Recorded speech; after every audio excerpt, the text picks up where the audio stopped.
Assalamualaikum warahmatullahi wabarakatuh. Perkenalkan, nama saya Rian Ihsan Ardiansyah. Saya dari kelas Teknik Informatika 4. Tujuannya dibuatkan video ini yaitu untuk memenuhi tugas akhir dari praktikum mata kuliah sistem operasi. Nah, tugasnya itu berupa menjelaskan sistem operasi yang saya pakai serta menjelaskan perintah-perintah dasar yang ada pada terminal atau CLI Command Line Interface pada Linux yang saya pakai. Nah, sebelum ke penjelasannya, di sini saya akan memberitahu Linux yang saya pakai itu bernama distro Linux Kali Linux ya. Oke. Dari sejarahnya, sejarah Kali Linux itu awal pertama kali rilis pada 13 Maret 2013.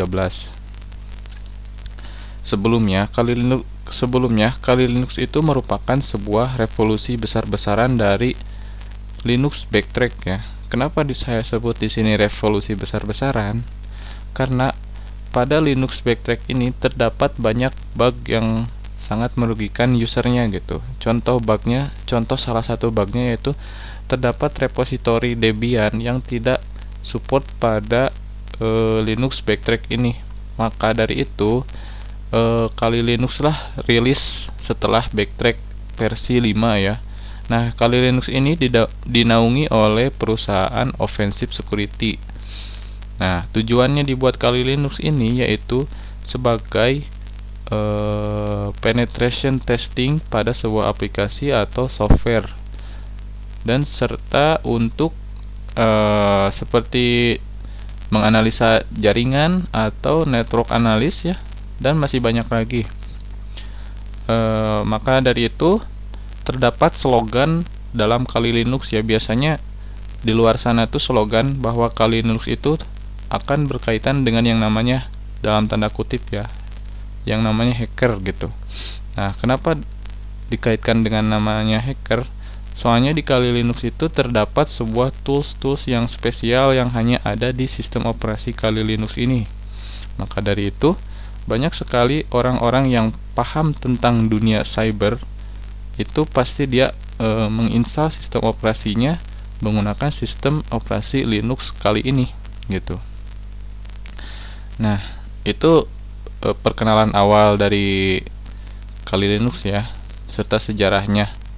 Nah, sekarang itu Kali Linux sudah berjalan sekitar 10 tahun, sekitar 10 atau 9 tahun lah. Nah, versi terbarunya yaitu versi Kali Linux 2022.2 ya, yang dirilis pada tanggal 16 Mei 2022. Oke, kita langsung aja ke perintah dasar yang ada pada Linux ya. Sebenarnya ini tuh perintah dasar secara universal gitu. Jadi Linux apapun, distro Linux apapun bisa gitu menggunakan perintah ini. Kita langsung buka saja terminalnya.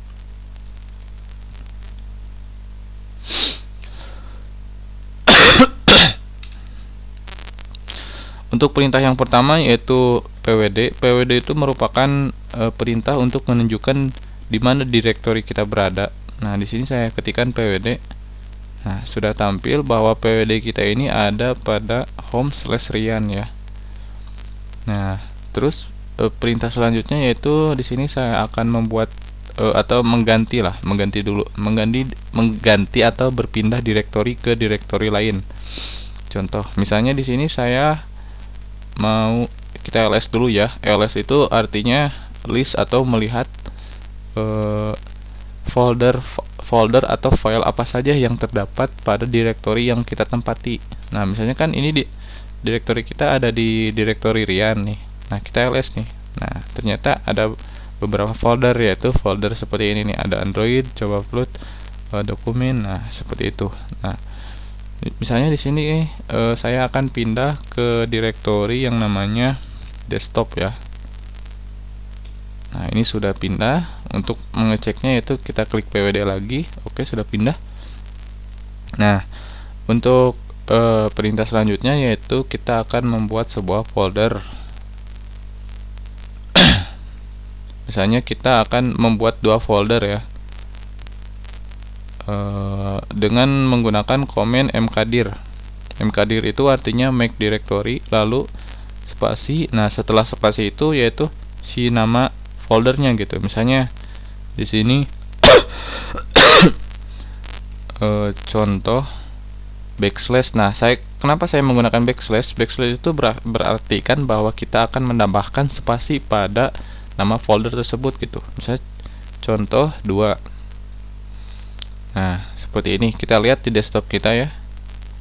Nah, di sini sudah ada folder contohnya. Kita akan buat satu lagi folder yaitu mkdir contoh backslash 1. Oke, sudah ada satu ini. Jadi sudah ada dua folder. Sekarang kita ls dulu. Nah, ternyata benar di sini ada 2 folder. Nah, misalnya di sini kita akan masuk ke directory contoh 1 dengan menggunakan command cd. cd itu artinya change directory ya. Contoh 1.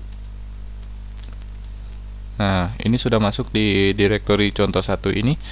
Nah, untuk komen selanjutnya atau perintah selanjutnya yaitu membuat sebuah file dalam directory ini gitu. Nah, dalam membuat file kita itu ada beberapa perintah gitu. Ada yang menggunakan touch, menggunakan nano, dan menggunakan vim. Nah, di sini saya akan menjelaskan terlebih dahulu perbedaan dari ketiga komen itu. Touch itu merupakan sebuah komen untuk membuat file, tetapi hanya membuat gitu, tetapi tidak mengedit filenya itu langsung gitu. Berbeda dengan nano dan vim.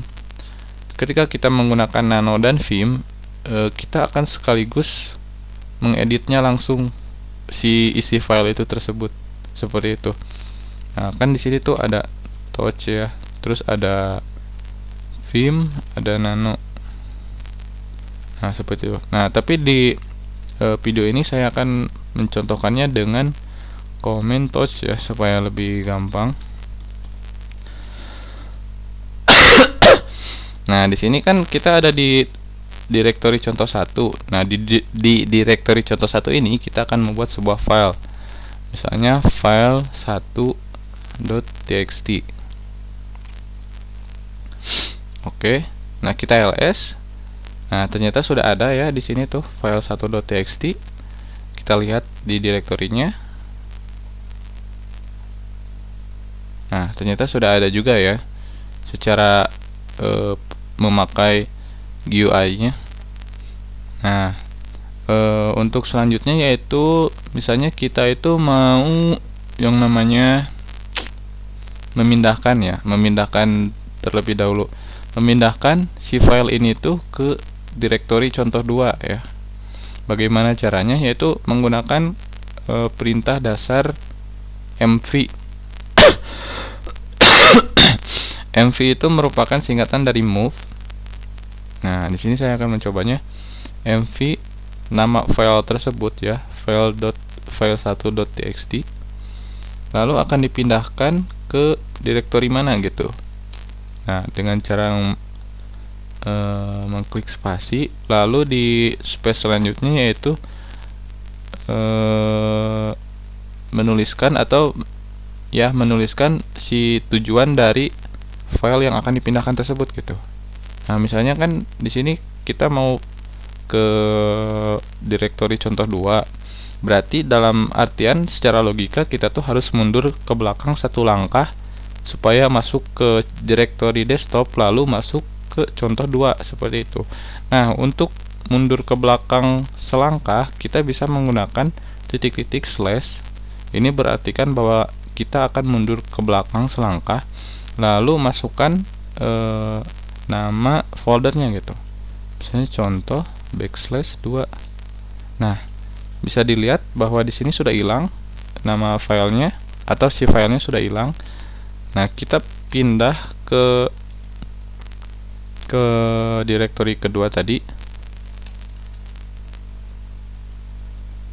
contoh slash 2. Nah, kita sudah pindah, kita ls. Nah, ternyata sudah pindah ya si filenya, berarti emang sudah berhasil gitu. Oke, di sini juga sudah pindah. Nah, sekarang itu yaitu bagaimana cara merubah nama file yang ada di directory kita gitu. Nah, masih sama, yaitu menggunakan command mv. Jadi mv ini tuh multifungsi, bisa buat merubah nama serta memindahkan file atau memindahkan directory gitu. Nah, misalnya di sini tuh kan nama awalnya tuh file1.txt. Nah, kita akan mengubahnya menjadi file2.txt gitu. Nah, kita ls. Nah, di sini sudah berubah ya, yang asalnya file1.txt ini berubah jadi file2.txt. Nah, di sini juga sudah berubah, berarti sudah benar ya. Nah, terus ke perintah selanjutnya yaitu tapi menghapus ya. Ya, ngehapus si file yang ada di directory kita gitu, secara langsung menghapusnya, bukan secara dari direktorinya ya. Kita bisa menggunakan command rm. Rm itu artinya remove.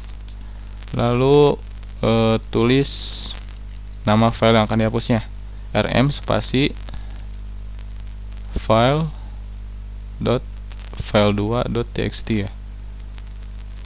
Nah, kita ls. Nah, di sini juga si filenya sudah hilang. Sini juga sudah hilang, berarti sudah selesai ya penghapusan filenya. Lalu misalnya bagaimana karena ini si foldernya sudah kosong. Nah, misalnya kita tuh ingin menghapus foldernya karena si foldernya sudah tidak berguna gitu, karena tidak ada filenya juga di dalamnya gitu. Nah, misalnya kita akan menghapus si folder contoh 2 ini ya, yang ini. Berarti kita harus mundur dulu ke belakang menggunakan cd //. Nah, setelah mundur lalu kita hapus dengan menggunakan command rmdir. Rmdir itu berarti remove directory ya. Lalu tulis nama filenya yaitu contoh /2. Nah, di sini sudah hilang. Nah, jadi cuma ada contoh 1 aja. Di sini juga sudah tertera, cuman ada contoh 1 aja. Lalu gimana kalau kasusnya itu kita ingin menghapus folder yang di dalamnya itu ada filenya gitu. Contohnya seperti ini. Kita masuk dulu ke directory contoh 1. Nah, kita buat 3 file misalnya ya.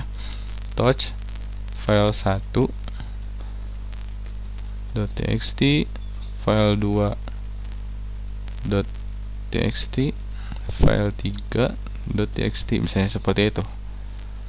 Nah, kenapa saya menulisnya secara langsung ya, biar cepat gitu, enggak jadi dalam satu komen kita bisa membuat 3 file sekaligus gitu. Oke, kita masuk ke ini, sudah masuk di directory contoh 1. Nah, kita ls dulu buat ngelist. Nah, terdapat 3 file ya. Nah, di sini juga sudah benar. Nah, misalnya kita mau menghapus si directory yang ada filenya gitu dengan menggunakan rmdir. Rmdir contoh ini misal ya, contoh /2 gitu.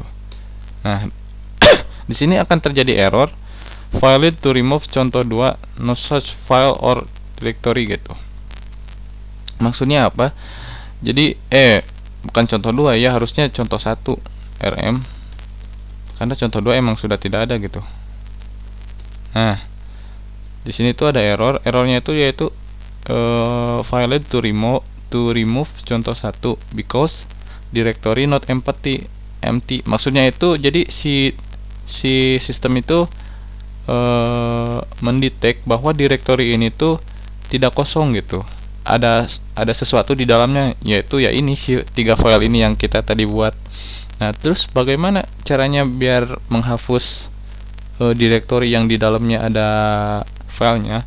Nah, kita bisa menggunakan command yang namanya rm -r. lalu nama foldernya contoh backslash 1. Nah, di sini ada sedikit berbeda. Ini maksudnya min_r itu apa? R itu artinya rekursif ya. Rekursif itu melambangkan bahwa kita akan menghapus semua yang bersangkut pautan dengan yang namanya folder contoh 1 ini gitu. Jadi semua yang ada di dalam file contoh 1 ini tuh akan dihapus gitu, beserta folder dan isi-isinya gitu. Nah, kita coba. Oke, sudah hilang. Nah, di sini juga sudah hilang, sudah tidak ada gitu ya. Berarti kita sudah sukses menghapus si filenya ya. Nah, untuk perintah selanjutnya yaitu perintah mengubah permission yang ada pada folder. Apa itu permission? Permission itu jadi perizinan. Jadi maksudnya itu siapa saja yang bisa dapat mengakses folder ini gitu. Bisa contohnya kita buat dulu ya folder. Misalnya tuh nama foldernya tuh rahasia gitu, rahasia. Nah, ini sudah keluar.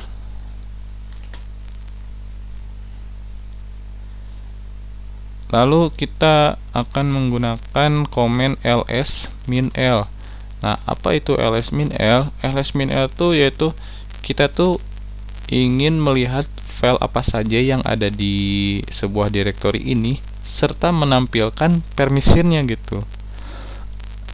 Menampilkan perizinannya juga. Lalu kita klik enter. Nah, sebentar saya perbesar dulu ininya.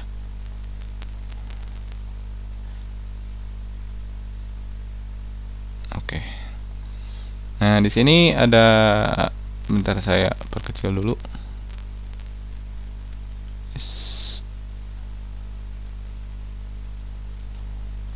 Oke. Nah, di sini ada yang dimaksud permission tuh ini ya. drwxr xrx. Nah, ini tuh yang namanya kode permission itu ya. Jadi apa ya, dibacanya tuh kalau rwx-nya ada 1 berarti permissionnya itu hanya bisa diakses oleh admin usernya gitu, si user pertama gitu. Lalu rwx yang kedua yaitu hanya bisa diakses oleh grup yang dibuat oleh si admin pertamanya gitu, si admin user yang pertama. Lalu rwx ketiga itu tuh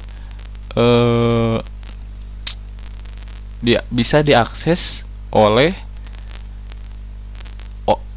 order user gitu. Order user itu user yang ada yang di luar grup user pertama gitu, grup user gitu. Nah, misalnya kan di sini rwx-nya itu ada ini rwx yang pertama ya. Nah, kita bisa lihat. Lalu ini rx. Ini kenapa rx? Karena dalam permissionnya kita tidak mencantumkan si w-nya. Ini tuh default permissionnya ya gitu. Emang gitu. Lalu gimana cara biar jadi rwx-nya ada 3? Nah, di sini kita bisa merubah permissionnya. Berarti kita kalau rwx-nya ada 3, berarti itu artinya kita jadi kayak mengizinkan semua user dapat mengakses si folder rahasia ini gitu. Nah, tentu saja dengan menggunakan dengan mengizinkan semua dapat mengakses si folder ini, itu tuh menurut saya sangat tidak direkomendasikan karena akan rawan dalam yang namanya pengeditan file secara ilegal ya, atau tidak ada izin gitu misalnya. Nah, di sini kita langsung coba saja mengubah permissionnya supaya rwx-nya itu supaya rwx-nya itu ada 3 ya. Oh ya, sebelumnya saya akan menjelaskan dulu rwx itu apa. R itu read, w itu write atau menulis, x itu artinya execute gitu, atau yang namanya execute itu mengeksekusi si filenya itu gitu. Nah, di sini kan ada dua user yang tidak mempunyai permission rate-nya gitu, permission W-nya gitu. Nah, bagaimana cara memunculkannya? Nah, kita bisa mengeditnya permissionnya yaitu dengan menggunakan chmod, lalu gunakan komen yang namanya 777. Nah, kenapa 77? Karena dengan menggunakan istilah 77 itu yaitu artinya kita itu mengizinkan semua akses ke dalam folder ini gitu. Misalnya kalau kan ini 7, kalau RWX RX ini tuh berarti artinya tuh dia itu cuman mengizinkan berapa ya, berarti 5 berarti ya. Berarti nah si folder ini tuh defaultnya tuh seperti ini ya. Lalu untuk mengubah permissionnya supaya diizinkan semua, kita cukup mengetikkan 777 ya, lalu nama si foldernya rahasia misalnya. Nah, di sini sudah ya 77. Lalu kita cek lagi dengan menggunakan ls -l. Nah, di sini sudah terlihat ya. Tuh, RWX-nya juga sudah muncul. RWX-nya berarti sudah 3 kali. Berarti ini tuh artinya tuh semua user yang kita buat itu bisa mengakses si file rahasia ini gitu. Nah, sebaliknya, gimana cara supaya hanya admin atau user pertama saja yang mengakses si file itu gitu? Gimana itu caranya? Berarti dalam artian kita tuh ingin memprivasikan si folder ini gitu. Nah, bisa kita ubah aja chmod-nya menjadi 7. Nah, 7 pertama itu buat admin, 7 kedua buat si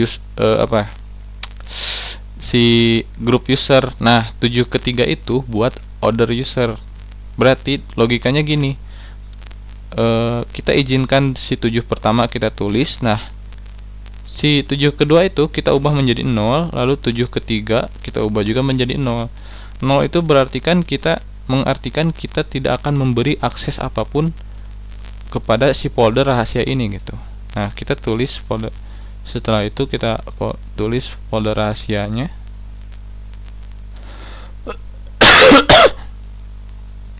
Oke, nah setelah itu kita ls -l lagi. Nah, sudah berubah ya. Kita bisa lihat ini RWX-nya cuma 1. Berarti dapat diartikan bahwa yang dapat mengakses file folder rahasia ini cuman user admin aja atau super user yang ada di dalam si sistem operasi ini, yaitu ya ini usernya itu ini nih yang namanya Rian. Rian itu usernya, super usernya. Nah, si kali ini tuh hostname-nya gitu. Oke, mungkin cukup sekian video kali ini, video pembahasannya. Mohon maaf jika banyak sekali kekurangan ya, baik itu dari pengertian sejarah ataupun yang saya barusan jelaskan, yaitu tentang perintah dasar pada command line interface ini. Sekian dari video ini. Assalamualaikum warahmatullahi wabarakatuh.